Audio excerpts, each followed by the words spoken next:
প্রিয় দর্শক, কেমন আছেন? আশা করছি ভালো আছেন। শেষ পর্যন্ত জেদাই খান পান্না সাহেব উপলব্ধি করলেন যে তিনি শেখ হাসিনার পক্ষে আদালতে নড়বেন না। কেউ তাকে রিকোয়েস্ট করেনি, আওয়ামী লীগের কেউ তাকে রিকোয়েস্ট করেনি যে আমাদের নেত্রীর পক্ষে একটু দাঁড়ান। শেখ হাসিনা বলেনি যে আমার মানবাধিকার ক্ষুণ্ণ হচ্ছে, আপনি আমার পক্ষে একটু দাঁড়ান। জেদাই খান পান্না সাহেব কেন রাষ্ট্র কর্তৃক নিয়োজিত শেখ হাসিনার আইনজীবী হতে যাচ্ছেন? এটা হাস্যকর। একজন মানুষ এতদিন একটা আইন পেশায় ছিলেন, এখনও আছেন, তিনি এই ভুল কাজটি কিভাবে করতে যাচ্ছেন?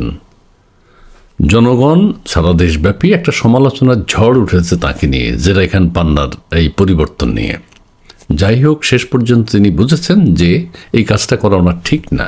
এই কাজটি তিনি করবেন না, শেখ হাসিনার পক্ষে আদালতে লড়বেন না জেদাই খান পান্না। খুবই ভালো কথা।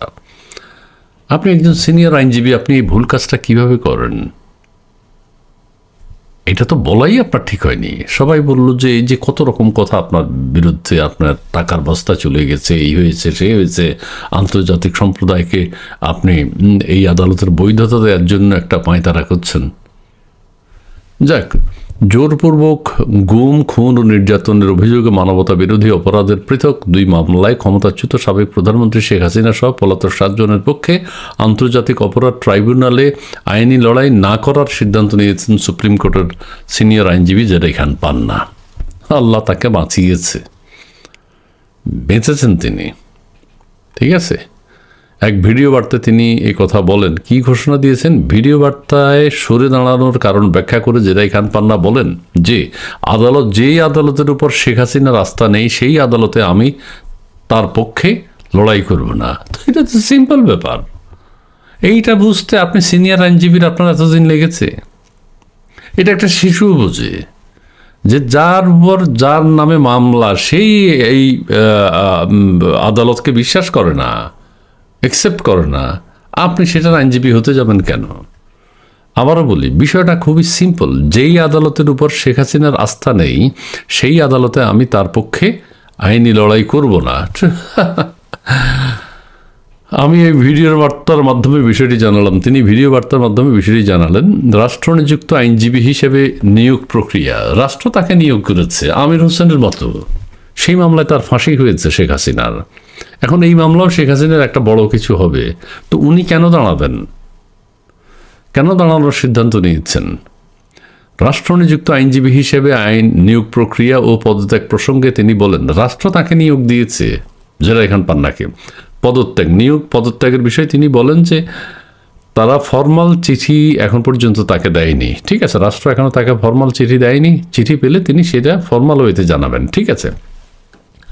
ট্রাইব্যুনালে শেখ হাসিনার পক্ষে না লড়লেও ভিডিও বার্তায় তিনি দুদকের মামলায় দণ্ডপ্রাপ্ত সজীব ওয়াজেদ জয় ও সাইমা ওয়াজেদ পুতুলের পক্ষে আইনি লড়াই করার ঘোষণা দেন। এই আরেকটা প্যাঁচ রেখে দিল। এইটা তো কোনো দরকার ছিল না। আইনি লড়াই এটা হয়তো রাষ্ট্র নিযুক্ত না, তার পক্ষ থেকে তিনি লড়বেন। সেটা হতে পারে বা নাও হতে পারে, সেটাও কেউ চায়নি। এই ছাড়া নিজের বন্ধুর পক্ষে লড়াই করার কথা জানিয়েছেন তিনি। সম্প্রতি তার বন্ধু অ্যাডভোকেট ফজলুর রহমানের বিরুদ্ধে আদালতে মামলা হয়েছে, আমি এই মামলায় তার পক্ষে লড়ব, অর্থাৎ জেদাই খান পান্না তার পক্ষে লড়বেন। এইটা ঠিক আছে, এগুলা করেন। মানুষের পক্ষে দাঁড়ান, মানবিকতার পক্ষে দাঁড়ান। শেখ হাসিনার পক্ষে তো দাঁড়ানোর প্রয়োজন নেই, এটা তো তারা বিশ্বাসই করে না।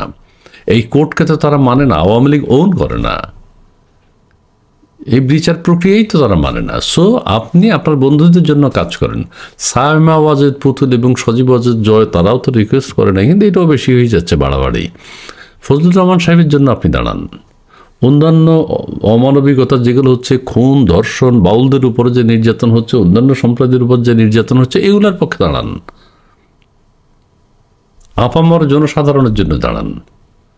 সেটাই আপনার জন্য প্রযোজ্য, আপনার জন্য ভালো হবে। ঠিক আছে। যাই হোক, একজন সিনিয়র আইনজীবী, বীর মুক্তিযোদ্ধা ভুলুণ্ঠিত হতে চলেছেন। তার আত্মসম্মান, তার সম্মান ভুলুণ্ঠিত হয়েছে। এই কথাটা বলে এখন এটা রিগেইন করবেন কিভাবে? একটা আস্থা হারিয়েছেন জনগণের কাছ থেকে। ঠিক আছে। যাই হোক, তিনি সুস্থ থাকুন, ভালো থাকুন, শেষ পর্যন্ত বুঝেছেন, এটাই যথেষ্ট। ধন্যবাদ।